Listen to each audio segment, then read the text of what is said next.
नमस्कार. आपण पाहत आहात डहाणू मित्र न्यूज नेटवर्कच्या काही ठळक आणि महत्त्वाच्या घडामोडी. मी रिया रुपेश पवार महाळिंगेकर आपलं सहर्ष स्वागत करते आहे. नेवासा येथील उपोषणाला बसलेल्या 2 समाज बांधवांनी घेतली प्रवरा नदीत उडी. नेवासा तालुक्यातील सर्वात मोठी बातमी समोर येते आहे आणि ती म्हणजे धनगर समाजाला एसटी आरक्षण भेटावं आणि अंमलबजावणी व्हावी यासाठी नेवासा या ठिकाणी उपोषण चालू आहे.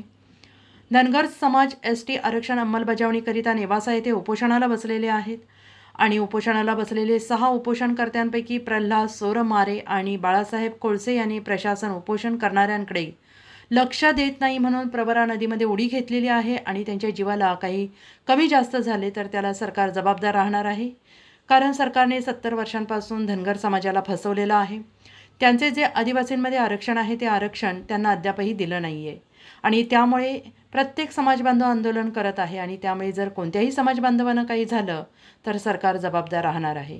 त्यामुळे सरकारने लवकरात लवकर धनगर समाज बांधवांना एसटी आरक्षण लागू करावे, अन्यथा होणाऱ्या परिणामास सरकार जबाबदार राहील, अशा प्रतिक्रिया येथील धनगर समाज बांधवांनी दिल्या आहेत. नेवासा येथे झालेल्या या घटनेमुळे येथील धनगर समाज बांधवांनी त्यांचे शोधकार्य चालू ठेवले आहे.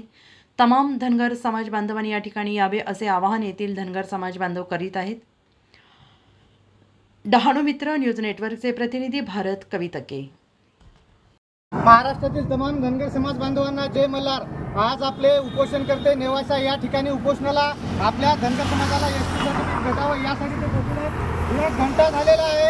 या प्रवरा नदीच्या ठिकाणी ते आलेत, पण अजूनपर्यंत त्यांचा कुठेही पत्ता नाही. माझी तमाम महाराष्ट्रातील धनगर समाज बांधवाला विनंती आहे, जे या ठिकाणी कुणी असेल त्यांनी यावं. कारण आज आपल्या उपोषणकर्त्याला जीवाला जर काही झालं तर आपण कुणाला तोंड दाखवणार नाही. या सर्व घटनेला पूर्णपणे शासन जिम्मेदार राहील. कारण त्या ठिकाणी जे आपले उपोषणकर्ते बसले आहेत तिथं लक्ष द्यायलाही साधे कोणी नव्हतं. 1 ते 1.5 तास झालेला आपले 2 उपोषणकर्ते प्रल्हाद भाऊ सोरमरे आणि त्यांच्यासोबतचे कोळसे पाटील हे या ठिकाणी आलेले आहेत. प्रवरा नदीजवळ त्यांनी कुठं आत्मदहन केलेलं आहे काय अजूनही पत्ता नाही. माझी तमाम मायबाप महाराष्ट्रातील धनगर समाज बांधवांना विनंती आहे, आपण लवकरात लवकर या ठिकाणी यावं. आपल्याला आपल्या मल्हार योद्ध्याचा जीव हा महत्त्वाचा आहे, कारण आपले मल्हार योद्धे वाचले पाहिजे. या ठिकाणी अजूनही आपल्या धनगर समाजाचे कुणी बांधव आलेले आहेत. 4-5 जण आम्ही इकडे तिकडे शोधाशोध करतोय.